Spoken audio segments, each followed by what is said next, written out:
Okay mga ka-scholar, break tayo dito sa ating experiment. So ngayon, ang charge na ating battery ay ang voltage niya ay 53 volts. So discharging siya ng 14.7 ampere.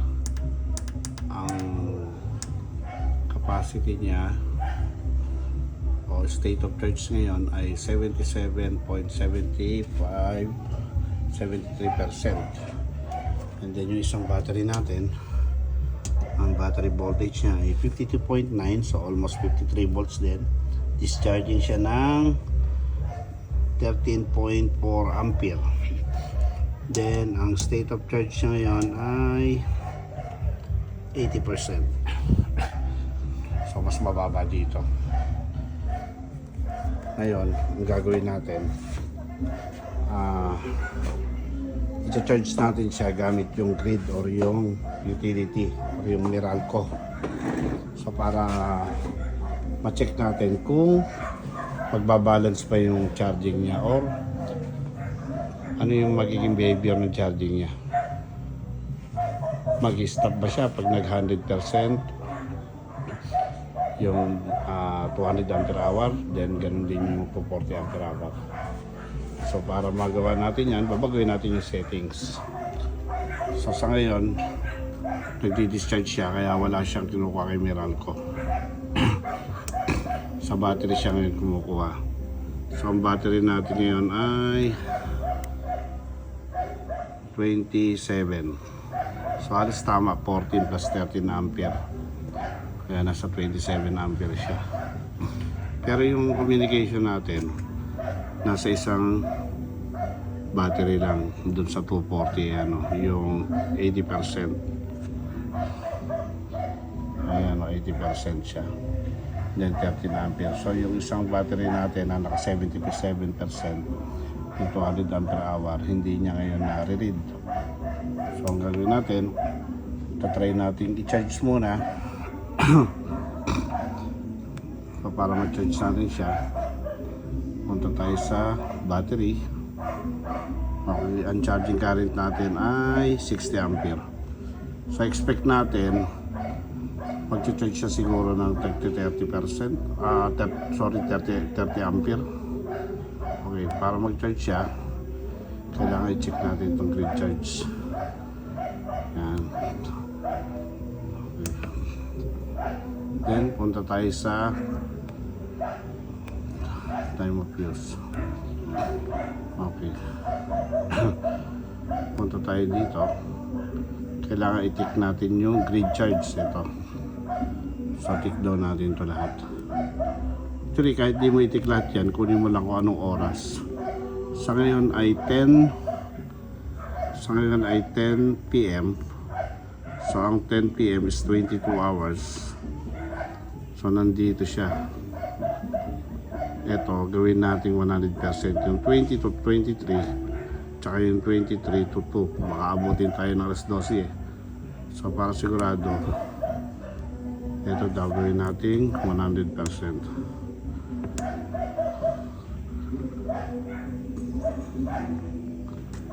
Yan.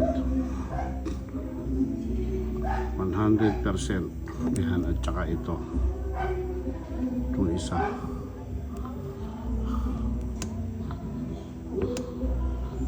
So kailangan nakaset yan ng battery 100%. Kasi pag di mo tira siya, hindi yan mag-charge. Okay, then i-tick natin itong dalawa. Yan. So once na tinik natin yan, dapat mag-charge na siya. So tignan natin kung magbabago. Yun. So nakita nyo, nag-disconnect yung battery sa discharging. Okay, so yun. Ang taas. So umabot siya ng 4 kilowatt. Okay, tingnan natin kung ilan yung charge niya. Yan. So nag-charge siya ngayon. Ayun o, nakalagay charge. Umabot yung amperahe natin ng 46 ampere. So possible umabot yan hanggang 60 ampere. Kaya lang tingnan natin, baka ma-overload naman tayo. So ngayon ay 4 kilowatt dahil ang load natin ngayon ay 1.3. Okay, so ngayon nag-charge na tayo sa grid. Tingnan naman natin yung status nating battery. So ito yung battery natin. Kung mapapansin nyo, nag-blink na yung LED niya. Ibig sabihin, nag-charge siya. Ibig sabihin, i-charge niya yung battery. Check natin yung status. Ayun, so may positive siya. Ibig sabihin, charging siya. Pagka negative, discharging. Para ma-verify natin, punta tayo sa BMS. Okay, yun, charging siya. Then yung isang battery, check natin. Okay, ang current niya, ang charging current niya ngayon is 24.5 ampere. So yung isa, check natin kung nag-charge din yun. Nag-charge din siya. Okay, check naman natin ito isa. Kung ilan ang current niya. Okay, 20 ampere lang dito. And check natin yung BMS status kung charging din. Okay, charging din siya. Ayan. So, balik tayo. Ayan, balik tayo. So, 20.65 ampere. 53.4 volts. 53.5 volts, 24 ampere. So, almost 40. Ilan yung sabi dito? Ilan yung nakalagay? 46 ampere. So, tama. 20 something plus 24 something is 46. 24.37 at saka 20.65. So, alas nasa ano lang siya. Nasa 45. Pero dito 46. 46.12. Pwede ba eh? So check natin kung anong mangyayari. Medyo kukonsumo tayo sa Meralco pero okay lang kasi mamaya gagamitin din naman natin yan eh. I-discharge din natin. So balikan natin mamaya kung ano yung magiging status nito. Ipo-full charge natin siya. Tingnan natin kung mag-i-stop yung charging niya para naka-ready siya kapag may solar na. So sa ngayon sa grid natin siya tina-charge dahil walang araw. So bukas natin matetesting yan kung ganun din yung magiging behavior niya. Kailangan pag na full charge ngayon, automatic mag-stop tong dalawa. Wala dapat ma-overcharge. So dapat pag nag 100% yung state of charge niya 77.99%, so naging 78 na. So pag nag 100% siya, dapat mag-stop. Dapat ang makikita natin sa BMS status ay idle. Ganon din dito. Dito hindi idle nakalagay, standby.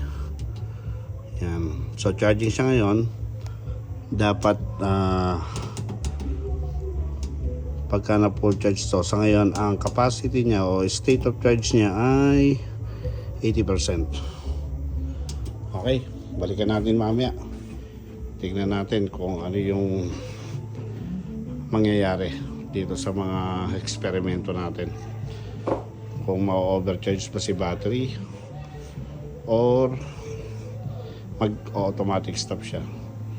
So, sa tingin ko, ang possible na pwede mangyari, mag-stop siya kasi dahil meron naman siyang built-in na BMS. So, yun ang trabaho ng BMS o Battery Management System is to monitor yung discharge and charging niya para hindi ma-overcharge yung ating battery. So, hayaan mo lang natin siya. Balikan natin siya mamaya, okay?